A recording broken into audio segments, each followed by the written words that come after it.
What's up, my friends? Welcome to the Live Wide Open podcast. I'm your host, Randy B. Ramirez, also known as Wide Open Randy, and I'm here to serve anyone who's looking to level up from their current situation. This show is dedicated to helping raise the bar for all the motorsport enthusiasts out there, those who want more out of life, those who want to do more, those who want to be more, those who love the thrill, the joy, and the connection of what these high performance engines bring into our lives. Because holding them wide open is just what we do. Being a good fucking person is who we are. And living our lives to the fullest is the lifestyle that we choose. Man, today we're going to be talking about our passions. But more specifically, we're going to be talking about building versus just buying a build, a car, a truck, something that is already done, right? One like, well, sure, it doesn't get much easier than buying something that's already done. And something that's already done means that it's something that is ready to enjoy. I get that. It doesn't get much easier than that, right? But true car enthusiasts know that building it is all part of the journey. It's all part of the process. It's all part of how you become one with your ride. It's where you build your bond with your ride. It's where you learn the ins and outs of how things go. It's the time when you research and you truly become knowledgeable about that thing that you're building. It's like doing homeschool, but for something that really lights our soul on fire, right?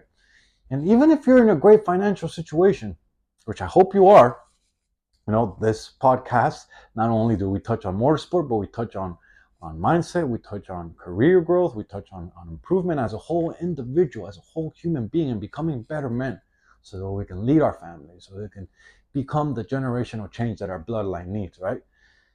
But even if, like I said, hope you're in a financial good situation, let's say you are, right?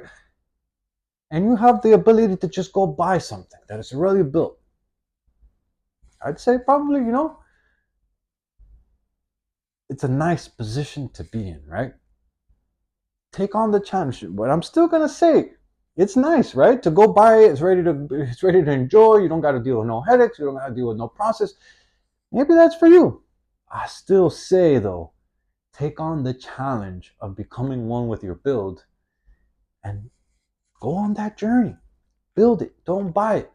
Like, you're gonna save money, you'll become more attached to your project, and you'll spend time really getting to know your ride like never before. Because you're gonna spend a lot of fucking time. That is the reality of it. It takes hours to build some shit. Some radical shit probably takes easily 100 hours. Maybe you're like, fuck, I don't got 100 hours to put into this thing. And it's okay. This is not for everyone. But even if you're struggling, let's say, and I don't, even if you're struggling on time, I'm willing to fucking just say it. Like, I feel like building it, it's still better because you learn the ins and outs of your ride. You just become one with it. You build that bond. It's what fucking true car enthusiasts really do. That's why there's a reason why the phrase built not bought was established, because it gives you a sense of pride. It gives you it takes you on this journey of exploration. And sure, things might get a little stressful along the way. And trust me when I say that it will fucking get stressful, bro. It's just part of the fucking game. But those are all stories that give your ride a character. Like, and besides, buying something that's already built, at least from a reputable shop, 9 times out of 10 is going to cost you way, way, way more money, because you're paying for their knowledge, you're paying for their time, you're paying for all the labor that they're going to put into your ride. And basically, you're just paying them to go ham on your car, your truck, or whatever it is that you're building before you take it over. And maybe you're all right with that. It ain't no shame. I have friends who prefer it that way, and it's okay. But what I can share is that when things break, because they will break, if you're building something that makes decent power, you're going to go have some fun with it, you're going to go step on it here and there, things will eventually break. It's just part of the game. You got to pay to play. They're going to be there struggling, really trying to figure things out, because they weren't the ones who built it. Like, they don't know how things were put together. They don't know, what wire goes to where, or how the turbo system maybe go put together, or how the feed lines go, or like, man, they really won't know the ins and outs, and they'll have to just pay to get it towed to the shop, and then pay them for more labor to get it figured out. And Again, maybe that's you. It's okay. There's no shame with it, man. But this show, this specifically, this episode right here, it's about building it, not buying it, right? And so I'll say it again: building, having a reputable shop, build your ride. Sure, it definitely comes with its advantages, and it ain't no thing. If that's your thing, go right ahead. And it has its advantages because since you're paying such a high price to get your build done, you're also paying. What you're paying really is for the experience, the knowledge, the time, the effort they're going to put into your ride. But you're really just paying for them to figure out all the issues before it gets to your hands. And but me, still personally, and like probably many of you guys listening right now, you probably prefer just to work on your own ride. And that's how it's always been for me. Like I've always preferred to work on my own ride. Even when I didn't know something, or even to this day when I don't know something that I want to go do and I want to go tackle and I want to go install something, I fucking research it and then I figure it out and I go for it. Do I break things along the way in the process of figuring things out? Sure, I've broken many things in the past, and maybe I'm sure that I'll still break some things in the future. But that's what makes you knowledgeable. That's what gets you the experience. That's that's really what gets you the knowledge of growing as a car enthusiast, as a motorsport gearhead. Like and because I've gone that route, I've learned so many things that I wouldn't have otherwise because I've went and did it on my own, right? Of course, because I've gone through the struggles, because I've gone through the hardships, because I've spent time figuring things out that have gone wrong, I am more knowledgeable. And because I am more knowledgeable, whenever I take my ride on long out of town road trips, which I've already had multiple times and I plan on doing even longer ones in the future, I think the next one I'm planning is either going to be North Carolina or probably head out to Texas, which is the farthest I've gone so far is Georgia. But I want to do that eventually. I'd like to go to the Rocky Mountains, but I think that's a way too far of a drive to drive my truck there and then go do the race week. So I probably, if going out to the Rocky Mountains, I'll probably get a trailer over there, just for sake of the event. But I plan to go and take on way more trips, and because I'm more knowledgeable about my ride, when I go on these long road trips and something goes wrong, because it will, it's just part of the game, it's part of the nature, it's part of making horsepower. I'm usually able to diagnose the system on the spot, and then typically if I have the part, I'm able to fix it right on there, right? And so I see no point in building something if you aren't going to go enjoy it. Like, I'll put that out there.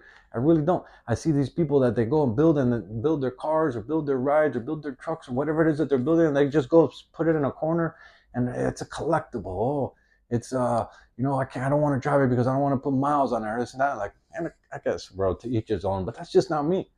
Like, this is why I feel like I wouldn't be a good classic car collector, because I'd be driving all of them every single day. I'd probably drive one. It'd be dope to have at least 30 of them. You drive with different car every single day of the month. That'd be fucking dope to do. Probably something I'm thriving towards and heading in that direction towards achieving. Like, I want to have one of everything. I really do. And that's why I believe in working hard and making good money. And not only to be able to provide for your family and a good future for your household, but to be able to enjoy life. Like, we're put on this earth to be able to enjoy life, not to be able to fucking be a slave to your job and to work all the fucking time. No, there's a time and place to go make money, but then there's a time and place to go enjoy life, right? And so I'd be there just putting miles on them. I'd be there using them. I'd be there abusing them, abusing them in a good way, and just simply fucking enjoying them, bringing happiness into my life. And so, knowing what I know now, I always would recommend just starting out with a car that you genuinely want, like thinking the whole process out, like, and not buying something just because it has a similar setup of what you think you might want, but you're gonna change this and this and this and this, man. Because at the end of the day, after you change this and this and this and this, but before you know it, you're gonna change the whole entire setup. That's what happened to me. That's And then after it's all said and done, you're like, fuck, why did I purchase this? I fucking changed every single thing about it. I would have probably just been better off purchasing something that I really, really wanted, right?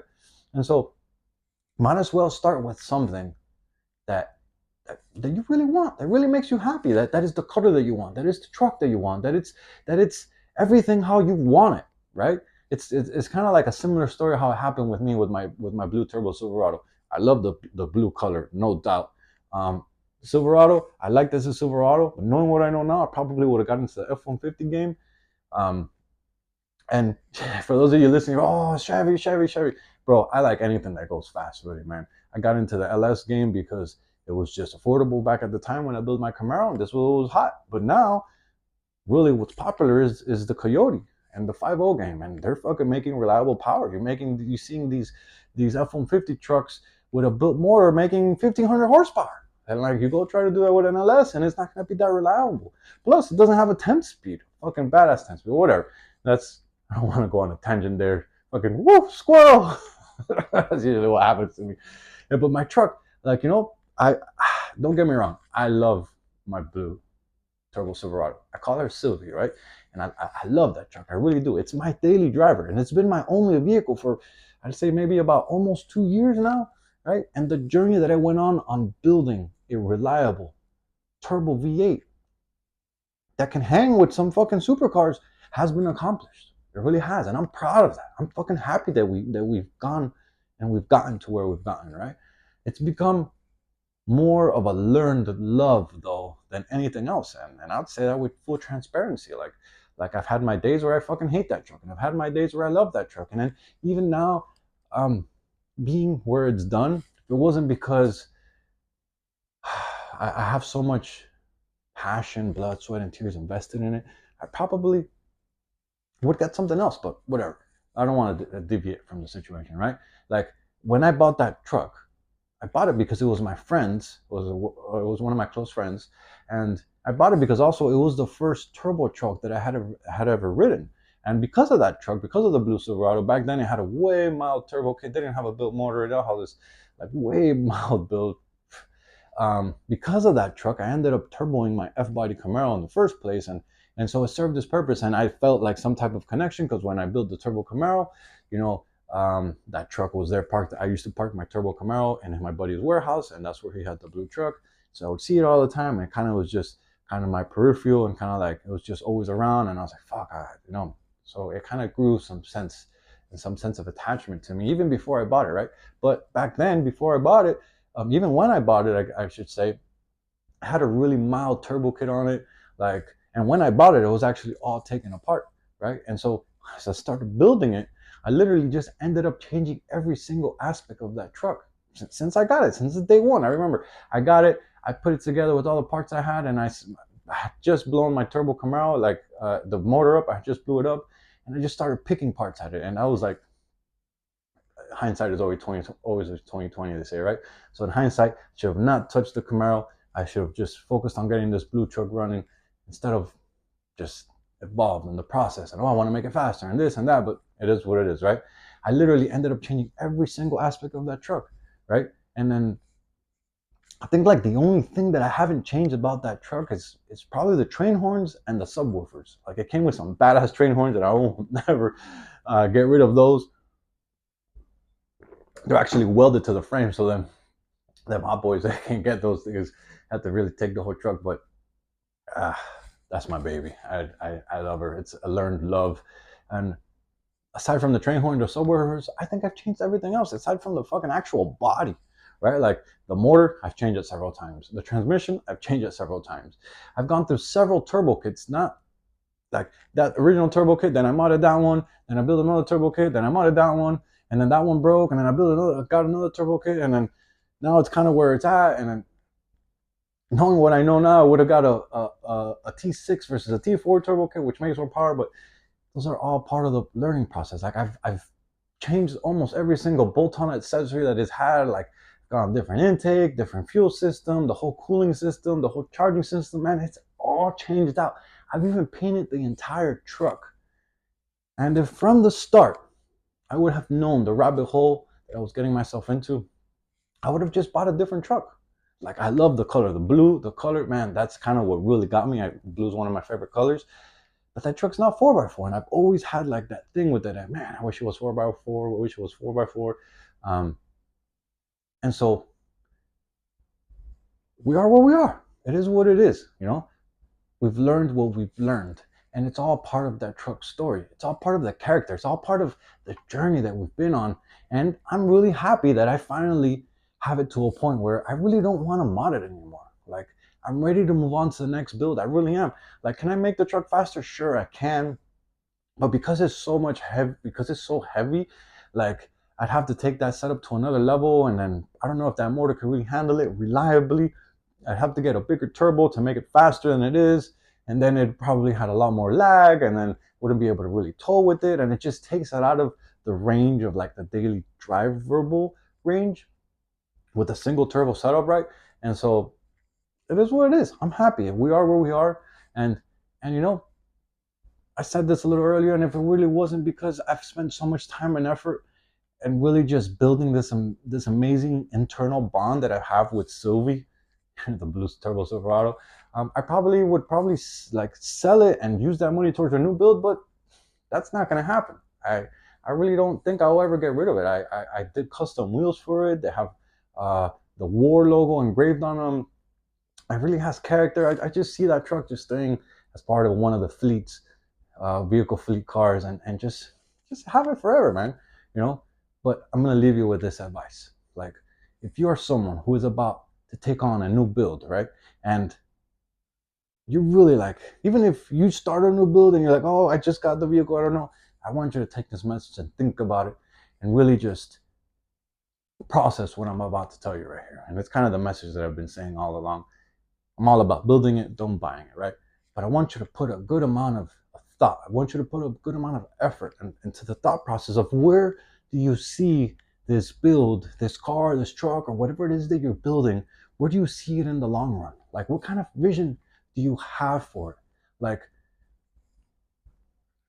where is it that you see it being finished? Like, if money wasn't no issue, right? Because for me, this Turbo Silverado journey has taken about 5 6 years or so to get it where I really wanted it. Because obviously, it gets expensive. I've invested over 50K into that and just mods alone. And so things get expensive, you know? So just envision where it is that you want it. And think about, is this that I'm gonna get? Or is this that I just got? Or is this that I'm looking to get? Does it fit my goals? Does it fit my criteria? Does it fit the vision that I have for this ride? And will I be happy long term with this, right? Because I'll tell you this, the slope becomes very slippery. That's what I've learned. And everything compounds so quickly. It all starts adding up. So be patient and select the ride that you really want from the start, right? Don't select one just because it seems convenient.